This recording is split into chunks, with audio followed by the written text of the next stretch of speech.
This, my friends, as you all know, is the legendary Kawasaki ZZR1400. An absolutely epic specimen of a motorcycle in any standing.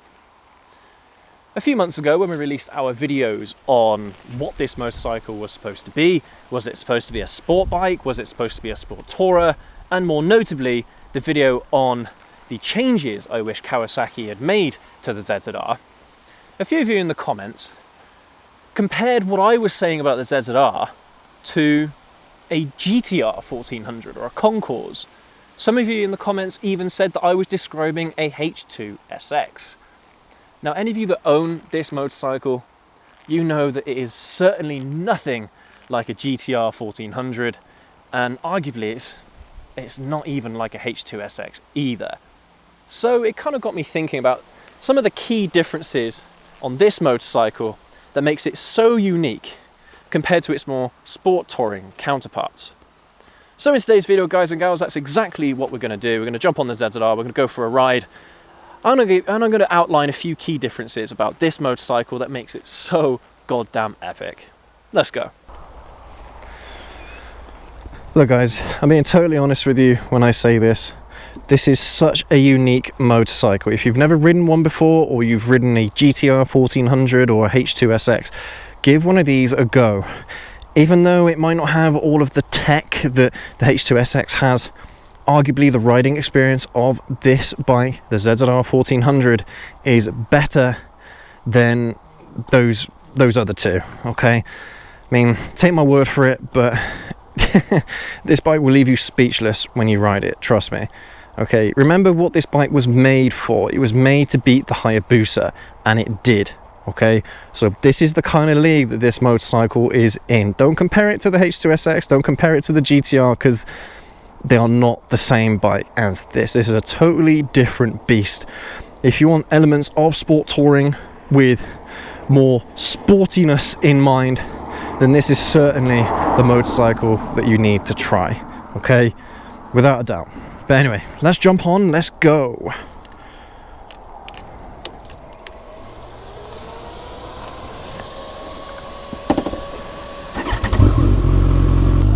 I think a lot of you will agree with me when I say that no, this motorcycle is absolutely not like any other sport tourer slash sport bike. You know, like, that's the thing. The ZZR has so many elements to it that make it such an amazing motorcycle. It has elements of sport bikes, it also has elements of sport touring, and it just makes it for a very, very unique but also kind of like wow, you know, a wow experience. It puts a massive smile on your face, and anyone that hasn't ridden one of these cannot say that it is like a H2 SX. They can't say it's like a GTR 1400. They are not the same bike. Trust me on that. Yeah, this is a totally different beast. Now, if you check out this video from the bike show, well, the ZZR handily beats the H2 SX in performance as well, even though the performance on paper are very similar. Yeah, so if you are looking for a sport tourer with more of an eye for, or with more sporty elements to it, you cannot go wrong with this motorcycle. It might be a little bit outdated now, which is why I made the video about changes that I wish Kawasaki had made to this bike, because if they had just upgraded a few little bits here and there, modernized it a little bit, freshened it up, it would still be one of the best motorcycles on the market, without a doubt. And it still is, even though it's dated. Oh, that's a pretty sight, isn't it? It still is, guys. It still is. In terms of just pure riding experience, this is one of the best motorcycles you can buy. Like, I mean, especially if you are an older gentleman and you've ridden sport bikes all your life and you want something that is still really sporty, but that is a little bit more comfortable, a little bit easier on your knees, on your back, and on your wrist. This is it, guys. This is the bike. Yeah? I've not ridden a Hayabusa, so I can't comment on how comfortable a Hayabusa is compared to this bike, but this is a super comfy bike, especially because you are in this forward-leaning position. You are leaning forward, you are able to tuck in. You know, it kind of just boggles the mind a little bit how Kawasaki have managed to design a motorcycle that feels so sporty, but at the same time is pretty comfortable, especially over the longer journeys. I mean, those of you that are really hardcore guys that ride sport bikes and you'll go on tours on sport bikes and stuff, fair play. But if that starts to get a bit too much, but you still want to do those massively long tours, get on one of these. Trust me, get on one of these, give them a go. All right, give the ZZR1400 a go. You will not regret it. So, key differences. I can't remember all the specs off the top of my head, so I'm just going to pop it up on the screen for you between the ZZR1400 and the GTR1400, or the Concours. Even on paper, these bikes are totally a mismatch. Yeah, like, and this is one of the arguments that I made before, is that why would Kawasaki make two sport tourers, just one with a bigger engine with more performance, you know, or yeah, the same engine but with more performance. It doesn't make much sense. It makes more sense that this bike is a sport bike, and that's the kind of argument that I've always had about this bike. It is a sport bike for the street. Yeah, it's not a race bike with headlamps by any means, but it certainly does have that race feel. So yeah, I mean, it's just unique from that point of view. But I mean, the GTR is like the sport tourer, okay? It is the hyper tourer, the mega tourer from Kawi. So, you know, there's still a lot to love with the GTR, like drive shaft driven, you know? That's a pretty neat feature for a big bike like that, is the fact that it's shaft driven, so maintenance is going to be next to nothing, and it's going to be a motorcycle that is designed to pile on loads and loads of miles. So the GTR 1400 makes a load of sense if you are looking for a big tourer, or maybe if you come from BMW or something like that. If you're a BMW guy and you've been on some of their big tourers, give the GTR 1400 a go, because that's arguably going to be a better motorcycle in terms of reliability, in terms of performance. So yeah, there's a lot to love about the GTR 1400, as there is with the H2SX. Now, even though the H2SX doesn't perform as well as this bike, it's still supercharged, it still produces 200 odd horsepower at the crank, so it's still it's still a beast, okay? It's not like, you know, night and day in terms of performance, but the ZZR handily beats out the H2SX. I mean, is it true that it's still the case? You know, it's been a few years. Have they had a refreshed model of the H2SX where it's more in line performance-wise with the ZZR? I don't know. I'm gonna have to go and check that out. Let me know in the comments if that's something you guys have heard about. But I remember, I think someone put in the comments ages ago that the H2SX has fixed, or the Kawasaki has fixed a lot of its performance issues. So maybe the performance of the H2SX is in line with this bike. Doesn't matter.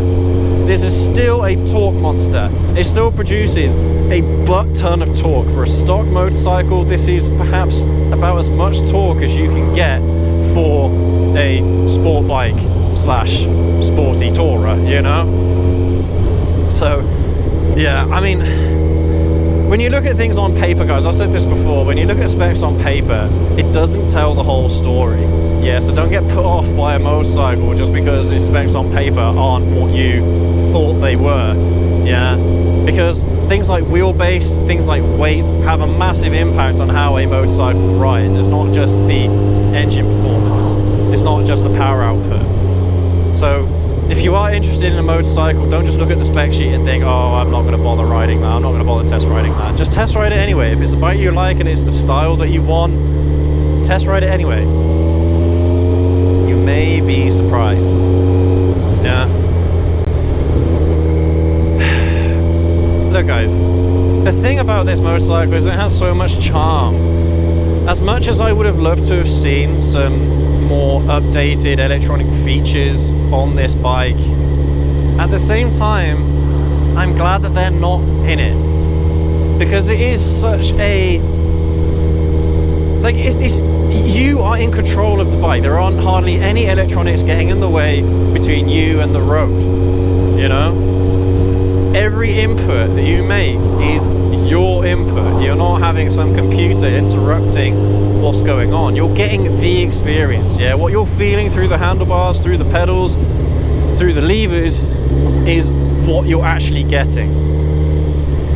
So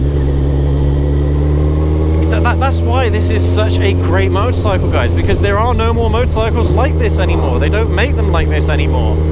Yeah, this might just be a purist point of view, but I mean, guys, any of us that have been riding for 20 years, 15, 20 years, we've seen this evolution where a lot of motorcycles are becoming electrified. The H2SX is a perfect example, where it has a load of electronic features which are great for riders, you know, they are very rider friendly and all that.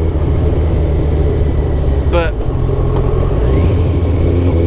there's always this thing in the back of your mind that how much of this is you riding the bike and how much is it the ECU riding the bike or the computer's riding the bike, you know?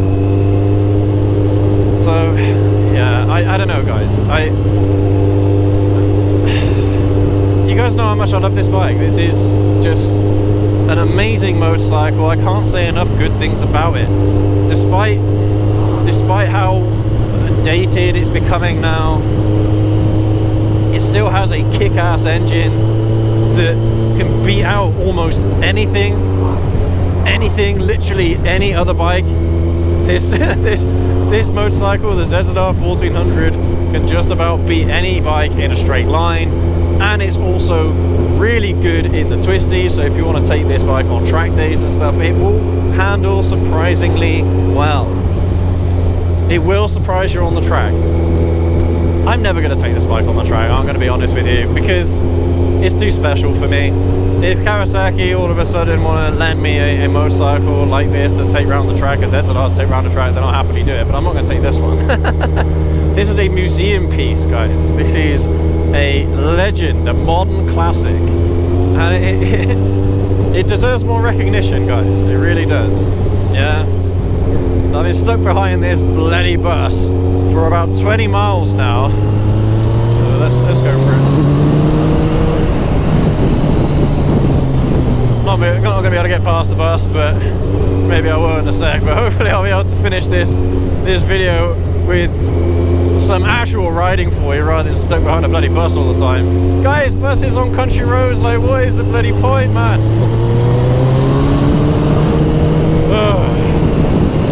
Right, finally. Finally managed to get past that goddamn bus.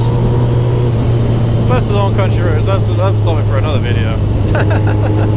Now, I understand where some of these videos are coming from, because there are a lot of similarities that can be made between the ZZR and the H2SX and the GTR1400, but they are just not the same.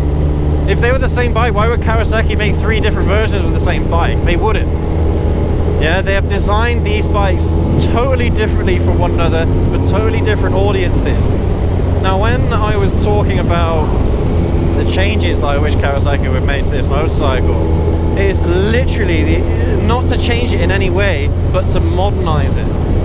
Literally, that's it, just to modernize it. No, I'm not describing a H2SX. I want the features, well, some of the features from the H2SX in this bike. That's what I want.